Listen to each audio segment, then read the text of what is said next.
Okay. You guys can see my screen okay? Yep. Good. So this is my iPad that you can see. Before I show you anything else while you're looking at my screen, I just have to show you something a little bit funny. So if I go to Google Maps and if I look this up, I am actually at this campus.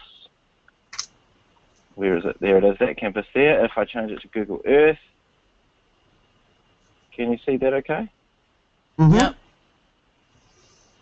It's got the name of the school on the roof. Oh. I like it.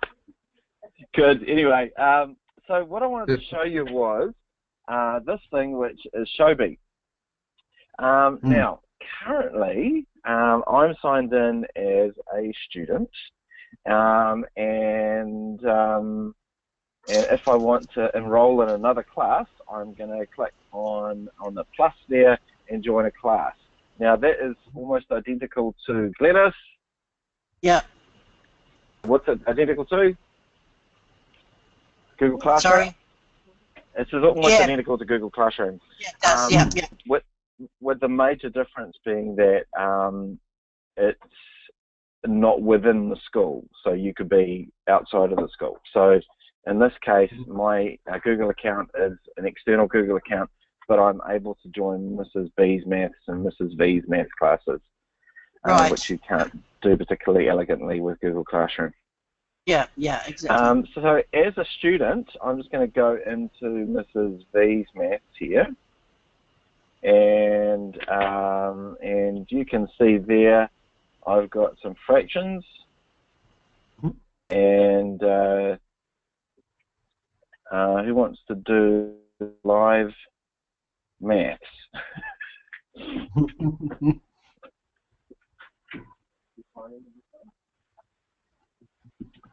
Okay, so color each pie that represents the fraction. All right, so I'm just going to go. And right, is that correct?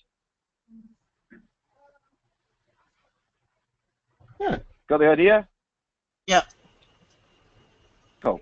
Now, so you can see at the top there is a make it bigger button, which basically just sort of full screens it. There's the pen, which is what I'm using at the moment, and if I just write that, it does that, and I can just erase that. There is a comment button, which, you know, I might choose to write in a comment. But this is very, very cool, and this is where I sort of consider it's a little bit further ahead than Google Classroom, is there is an audio comment button. So what that means is that, I mean, you can just, a teacher or a student can just start talking, and it might not work when I've got all my gear plugged in here, but I did test it before. So a teacher or student can just start talking and give a comment. That make sense? Mm-hmm. Yep. And then you've got a text box function. Cool.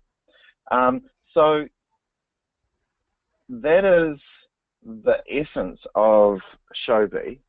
It works beautifully with iPads. It is exceptionally good with iPads.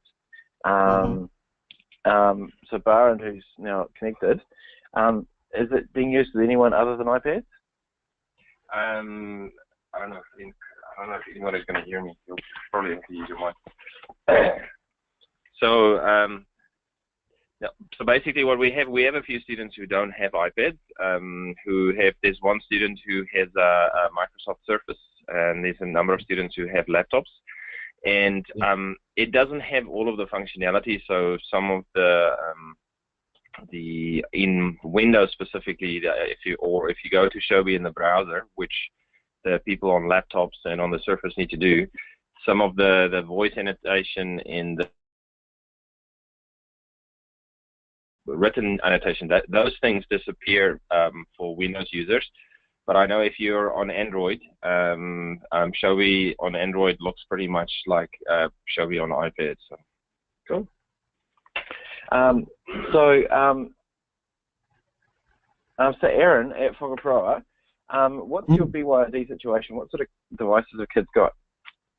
Most of our kids have iPads, but we do have a few. I'm not sure what the Microsoft one is, but we've got a few of those, and we've got a couple of laptops and things. We don't have many Androids.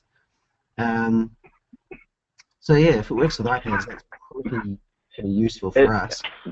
So my feedback about this is that it is beautiful with iPads. If you've got an iPad in your classroom, it really is about as good as I've seen.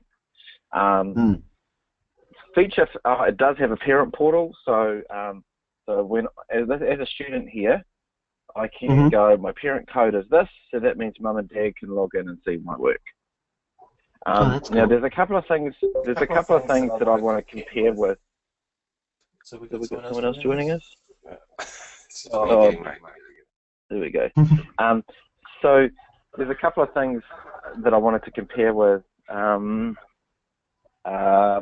Classroom. Because Google Classroom had a huge update about 2 or 3 weeks ago. Has everybody seen that? Yeah. So Google Classroom now has a parent portal. Google Classroom now has the handwriting just like you do on here. So you can actually write stuff on here and on Google Classroom for iPads. So it's actually got parity with Shobi now. The one thing that Google Classroom has that Shobi doesn't have is basically a mark book. So when I go to Google Classroom, where am I going to go?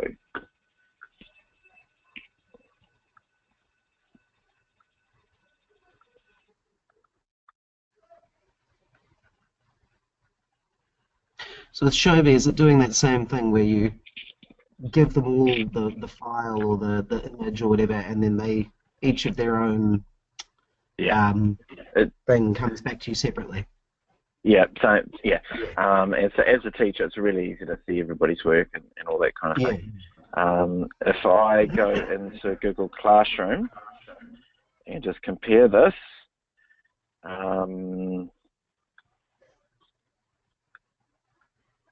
this is the thing I just absolutely love about Google Classroom that I wish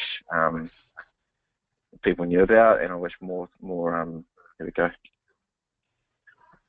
Nice. Can you guys see that? Yeah. So that is just automatically created from me putting a mark into everybody's work. Yeah. Cool. Hey, I'm going to finish up. I have recorded this, and I am, because people have said, I can't make it at this time, but I'll watch it later in the day. So I have recorded this, and I will send out an email just with a link to that again. Before I go, though, I want to mention, I wanted to actually have a bit of time for questions, because I know you guys have got busy days that you need to get to. On the, 19th of September, I am at, which school am I at, Aaron? Do you remember?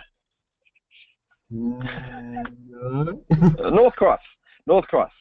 I'm at North Cross Intermediate on the 19th of September. We go 19th of September, and we're doing Google Classroom, and then we're doing Working Towards Online Assessment. And the next day, we're doing Google Apps for Office Staff, and then next steps with Google Admin. So just making it clear what these are. So obviously that is basically getting going with Google Classroom. This one is having a very, very careful, thought-through look at all of the online assessment tools that are freely available and in common use. So we're going to be looking at Flowbaroo, Socrative, Kahoots, Google Forms, Office 365 Forms, and anything else that anybody thinks about. Basically, it's going to be a time to play with it, get used to it, and go, okay, what's good for what? And so you'll find that, Kahoots has some really good strengths. Socrative has some really good strengths. And, I mean, everybody's sort of got a bit of good strengths in that area. If you've got office staff that are freaking out about Google Apps, that's this one to send them to. And then Google Admin, that is basically a semi-technical one. So we're just looking a very, very close look at the Google Admin console. All good? Any questions at all before I let you go? No. That's cool. No, can't think of anything at the moment. Aaron, I will try and figure out who I spoke to at Marlborough College. It's driving me mad trying to remember that name. Cool. Yeah. Anyway, hey, thank you very much. I will possibly see you next week. Cool. Oh, excellent. Great. Cool. Okay. Thank you. See you later. Bye. Bye. Okay.